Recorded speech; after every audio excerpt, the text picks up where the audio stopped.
Menteri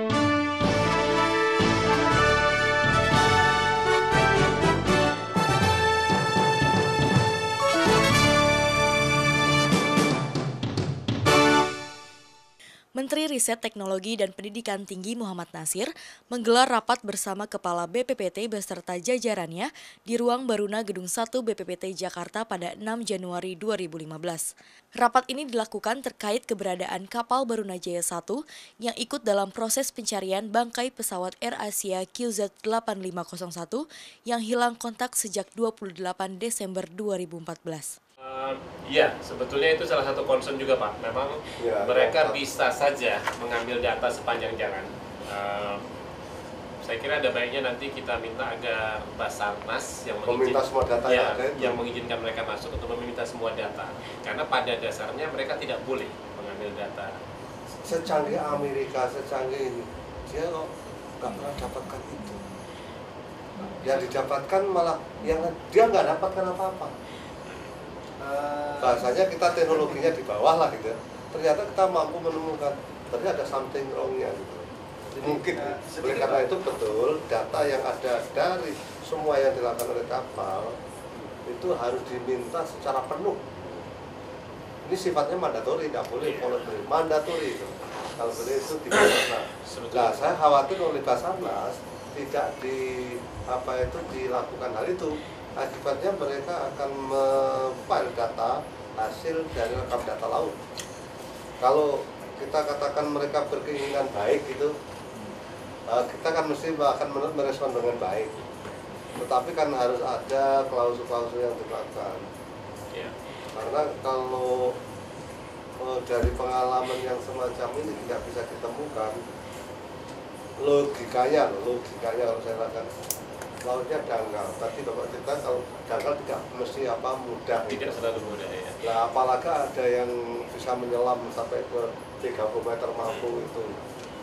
Kalau gitu secara manual bisa dilakukan dengan lebih baik walaupun ternyata di dalamnya katanya airnya keruh. Ya, Pak, visibility nol.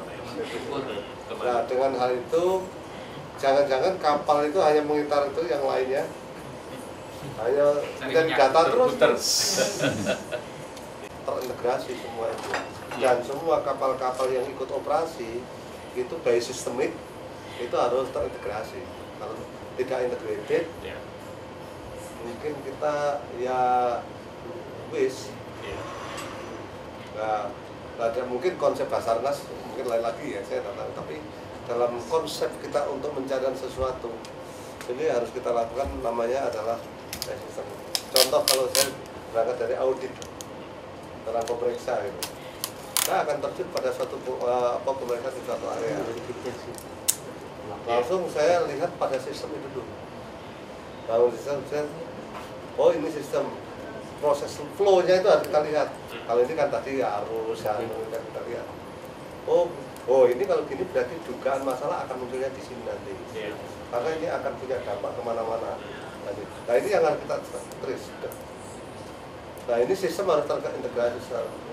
Apakah melalui round atau through, ini tergantung sekitarnya atau pada fokus itu ya tergantung model. Oleh karena itu kalau saya lihat nih, kalau model ini ya bisa ditemukan mungkin lama ya mungkin. Bisa nggak itu? Nah supaya cepat harus terintegrasi. Yang bisa mengintegrasinya kan berarti Basarnas ya. Karena semua ada di bawah komando Basarnas. Oke, kalau ada pertanyaan ini nggak tahu ya. Basarnas ini urusannya adalah penyelamatan gitu. Tapi kita tidak urusan tentang evakuasi atau pencarian. Kalau itu jawabannya gimana? Ya tapi kan bisa saja Pak, kalau ketemu badan pesawat itu banyak mayat kejebak di dalam sebetulnya. Justru itu yang terjebak. Sekarang ini baru kira-kira 25% Pak yang ketemu baru sedikit Pak.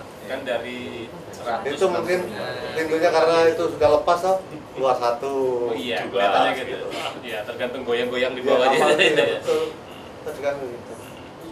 Memang mohon izin Pak Menteri, ada dua cara Pak. Satu memang koordinasi itu berbagi wilayah, tapi juga berdasarkan peralatan yang dibawa Pak. Jadi misalnya kalau untuk multi beam, kita bagi wilayah. Tapi setelah di multi beam itu ada lagi mungkin kapal lain yang datang ke tempat yang sama tapi membawa peralatan lain sama. Oke, Ya. bisa peralatan yang berbeda. Peralatan yang berbeda. Ya. Yang penting terintegrasi aja. Ya, betul. Apakah itu dengan multi beam atau sonar Ya. atau apa ROV, nah itu semua harus terintegrasi sehingga apakah stepwise-nya mungkin multi beam, berikutnya sonar, Ya. berikutnya ROV, Ya. barangkali kan gitu. Ya, betul. Itu bisa itu, atau kita di peta yang berbeda kayak jalan itu. Betul. Kita usahakan seperti itu dan kemarin di akhirnya Kepala Basarnas juga sudah mempersilahkan. Silakan Bro Jaya bebas saja, bergerak saja sesuai perhitungan. Sudah stres ya.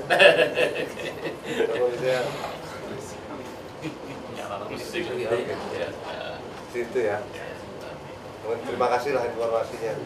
Karena saya itu terus terang melakukan dalam masalah koordinasi itu, masalah kaitan delegation of authority dengan LPNK itu seberapa jauh itu, hingga saya terus terang nggak, saya hanya bertanya terus itu pada saat hari kedua kalau nggak hari ketiga, seberapa jauh ini informasi yang harus saya dapatkan. Saya minta lewat asesmen menghubungkan dengan mapan yang dia punya itu satelit yang bisa melihat itu, BPPT yang punya kapal, dan LIPI, saya pikir LIPI karena yang sama-sama punya Barunajaya. Ternyata LIPI karena di akhir tahun nggak punya duit, nggak bisa mengoperasionalkan gitu, dia berhenti di situ. Nah ini yang BPPT bisa bergerak. Kemudian 2 hari yang lalu diberitahu setelah tahun baru ya, masuk diberitahu kalau BPPT punya posko di sini. Jadi kita akan datang aja besok. Tadinya saya mohon pamit pada Pak Menko Maritim kemarin, beliau tanya ke Surabaya, ya udah saya kemudian langsung saya koordinasi dulu. Pagi ini saya bisa kata ini, dan terima kasih. Oh, terima kasih Bapak berkenan ke sini ya Pak. Saya nggak nyangka juga Bapak mau ke sini baru ditelepon Pak Kepala tadi. Sehingga kita bisa memahami kondisi, dan saya rasa memang semua dalam kondisi yang dipaksakan harus menyelesaikan masalah dalam arti yang singkat. Mungkin ada nervous, ada apa itu, ya kita kondisi yang sangat tergesa itu biasanya pikirannya tidak bisa apa-apa. Iya Pak. Tidak bisa normal, itu normal lah. Pressure sama press. Ya, pressure pers yang begitu luar biasa, nah, akibatnya kita melakukan apa yang kita lakukan, sehingga ya seluruh kekuatan dikerahkan semua. Tapi saya sangat menyambut positif lah teman-teman dari BPPT yang telah merespon dalam hal ini. Ya mudah-mudahan secepatnya kita bisa dapatkan. Untuk itu saya mohon usul aja, kalau sampaikan kepada Basarnas kalau bisa terintegrasi itu aja, supaya sistem itu bisa dilihat oleh semua pihak. Kalau kita namanya governance, nah ini transparan itu, semua orang bisa lihat. Nah, yang dari kapal asing bisa lakukan itu, tapi semua data yang asing harus kita minta semua. Jangan sampai dilepas. Kalau dilepas, bahkan kapal yang mau masuk pun kita kan tidak lihat apa peralatan yang dibawa itu. Ya itulah yang pengalaman di tempat lain Pak, dulu ketika Adam Air juga kita membantu, kalau boleh sekalian cerita Bapak, itu jauh lebih sulit Pak, karena kita tidak punya indikasi awal yang penting lost contact itu. Laut juga lebih dalam, ketika itu juga Barunajaya 4 kita kirim ke sana, akhirnya beroperasi bersama kapal Amerika Mary Sears. Jadi ada 2 Pak, Barunajaya 4 dan Mary Sears. Kita memang kebagian di tempat yang lebih dangkal, Mary Sears yang lebih dalam. Dari sisi batimetri tidak terlihat objek secara jelas. Yang menemukan black box ketika itu adalah finger locator. Jadi ping dipanggil Pak, panggil dia menjawab, baru kemudian dikirimkan ROV yang ada lengan robotnya. ROV itu yang kemudian mengambil kotak hitam. Saya kira alhamdulillah ketika itu juga walaupun lama 6 bulan 7 bulan baru selesai, tapi black box-nya terambil juga. 2000 meter. Kedalaman. 2 kilometer. Kalau ini 30 meter. Bawahnya hard Pak, bawahnya bawahnya tuh karang-karang hard Iya. gitu. Kalau ini kan soft Mbak ini. Iya. Kalau ini lumpur. Ini lumpur, Nah, soft. ini ketika ada bisa terendam lumpur ya. Sesar Iya. itu ya, daerah Dan, sesar. dan di situ banyak Bisa nggak sungai kan? dilihat Oh, itu Kalimantan, kira-kira kedalaman dasar. lumpur sampai berapa meter itu?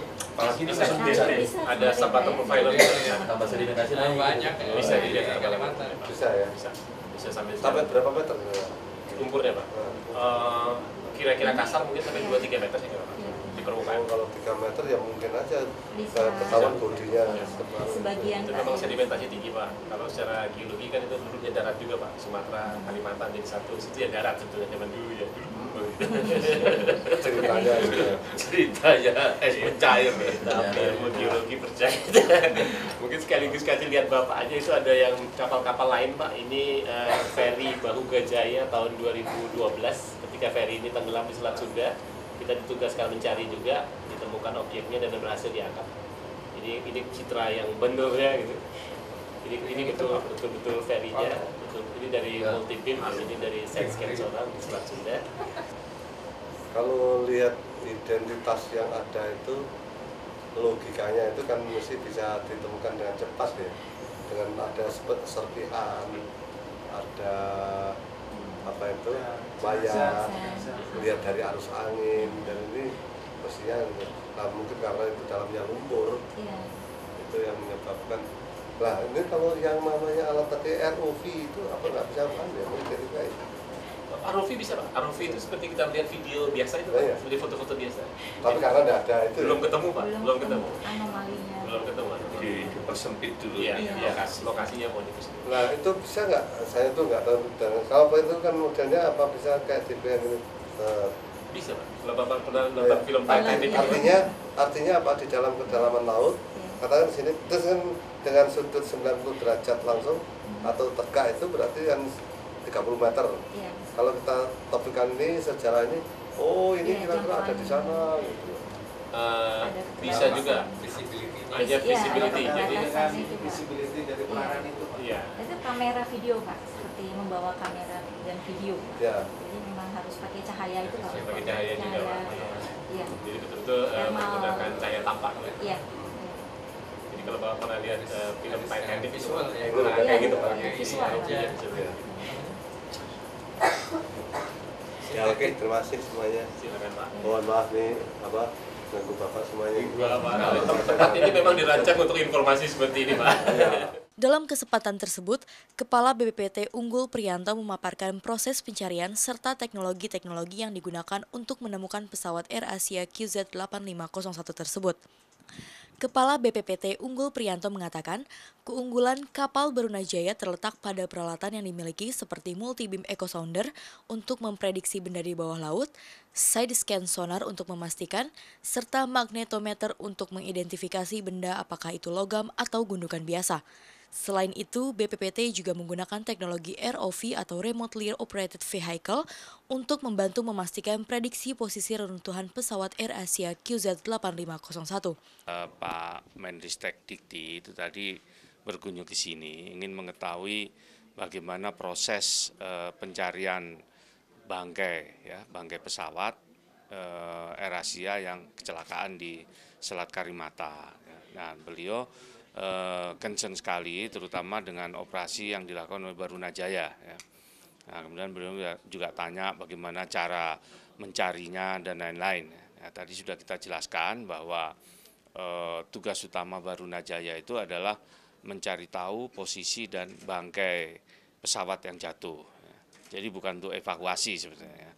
Kalau evakuasi seperti mayat dan lain itu tugasnya kapal-kapal lain. Ya. Nah, tadi juga dijelaskan bahwa yang penting dari mencari bangkai pesawat itu adalah bikin model. Ya. Jadi kira-kira kalau mayat itu ketemu di selatan misalkan, itu perkiraan bangkainya kan ada di dasar laut. Nah itu kemungkinan kecil ada di situ. Karena yang mayat-mayat mengapung itu kan jalan ya. Tapi kalau yang bangkai yang ada di dasar laut itu kan gerakannya sedikit gitu loh. Ya, karena itu juga tadi kami jelaskan bahwa fokus pencarian Barunajaya bukan yang sekarang rame-rame diterjunkan penyelam, bukan di situ, tapi agak ke arah barat, ya, agak ke arah barat. Nah, kita prediksi di situ dan kita sudah fokus ya berusaha mencari, tapi memang belum ketemu, gitu ya. Nah, tadi juga dijelaskan urut-urutan prosesnya ya. Tadi kan ada apa yang multi beam ya, itu melihat permukaan ya, kemudian dicek lagi sama sonar ya, ultrasonar, kemudian dicek berikutnya sama magnetit ya. Sama untuk lebih memastikan ya, untuk memastikan. Jadi tadi ada yang permukaan, ada yang samping ya, kalau sonar bisa lebih luas gitu ya. Nah, kalau yang magnetik itu untuk mengetahui itu logam atau bukan. Karena bisa aja mungkin karang atau apa ya. Nah, kalau itu kapal atau bangkai kapal itu kan logam, itu pasti akan ketahuan. Nah, setelah itu baru diluncurkan yang apa ROV itu. Nah, ROV itu ada lampunya ya, kameranya dihubungkan di kapal, bisa dilihat dari situ. Itu untuk Nah, kedalaman berapa sih Pak kalau ROV itu Pak? ROV itu bisa sampai 500 meter kalau nggak salah ya. Ada lagi yang itu masih pakai kabel. Nah, yang lebih canggih lagi itu yang otomatis itu ya. Apa otomatis? AUV. Nah, itu dia nggak pakai kabel, itu bisa sampai kedalaman 2000-an meter gitu ya. Nah, dari itu nanti akan bisa dipastikan karena kelihatan di kamera kan, kelihatan bahwa itu bangkai pesawat apa hanya sekedar apa namanya mungkin bangkai kapal laut, karena di situ kan banyak kapal-kapal zaman Portugis, zaman Belanda yang tenggelam ya, yang bawa harta karun. Jadi masih negatif ya, masih ya. Makanya kan tadi kita jelaskan bahwa Barunajaya itu nggak buru-buru apa merilis gitu loh ya. Kalau cuman masih bentukan-bentukan ya, belum kelihatan fotonya bahwa itu pesawat, kita nggak akan merilis dulu karena kita takut bahwa itu salah. Nah, yang kemarin tuh ternyata bangkai kapal ya, bangkai kapal. Nah, kesulitan lain di situ tuh kan lumpurnya ini sedimentasinya cukup tinggi ya.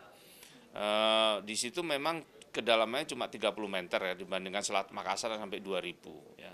Tapi kendala lain di situ selain sekarang memang bulan Desember ini ombak lagi besar, di situ tuh lumpurnya cukup tebal gitu. Karena di situ kan banyak sungai ya. Dan sekarang musim hujan. Bisa mendeteksi untuk lumpur ya Pak, ROV-nya itu. Bisa saja, tapi ya itu yang penting itu letak posisinya udah dipastikan. Kemudian untuk kepastian yang akhirnya pakai ROV itu, karena di situ langsung penampakan Itu Pak kita. teknologinya untuk memastikan tempat posisi kapal itu pakai teknologi apa? Ya itu ya, multi beam dulu kan, makanya yang multi beam kasar ya. Oh ini ada benda padat misalkan ya. Ya kemudian dipastikan lagi dengan sonar ya, bentuk 3 dimensinya ya udah lebih dipastikan. Kemudian lebih pasti lagi pakai magnetik itu ya. Oh ini logam ya. Tapi kan Nah, banyak kapal-kapal yang gitu, siapa tahu aja gitu. yang mana itu? Kapal yang udah yang lama. Yang suruh bentuk bekas-bekas kapal. Makanya itu kepastiannya ya ROV tadi. Yang terakhir itu ROV dimasukkan, dia kan langsung bisa memfoto kan. Oh ini bentuknya seperti ini, oh ini ternyata kapal laut, oh ternyata pesawat gitu. Kalau masih yang 1, 2, 3 tadi sampai magnetik, kita cuma tahu oh itu ada bongkahan logam ya. Bisa kapal, bisa bangkai apa saja gitu loh. Kan kita nggak tahu kan. Nah yang makanya yang kemarin itu terus dipastikan sama penyelam kan. Nah, ternyata bukan gitu loh. Ya jadi ya memang begitulah, itu kan seperti mencari jarum di tumpukan jerami gitu loh. Laut kan luas, kapalnya kecil. Nah, yang ditemukan mayat, serpihan-serpihan itu kan benda mengapung. Kecepatannya kan lebih tinggi kan kena arus daripada benda yang ada di dasar gitu loh. Kalau yang ada di dasar itu kan mungkin memang di dasar laut ada arus, tapi arusnya kan tidak sekeras yang ada di itu permukaannya gitu. Apalagi dia itu berat ya. Jadi ya mungkin keseretnya itu lebih pelan gitu. Jadi prediksi kita bukan di situ justru, bukan di tempat yang banyak mayat.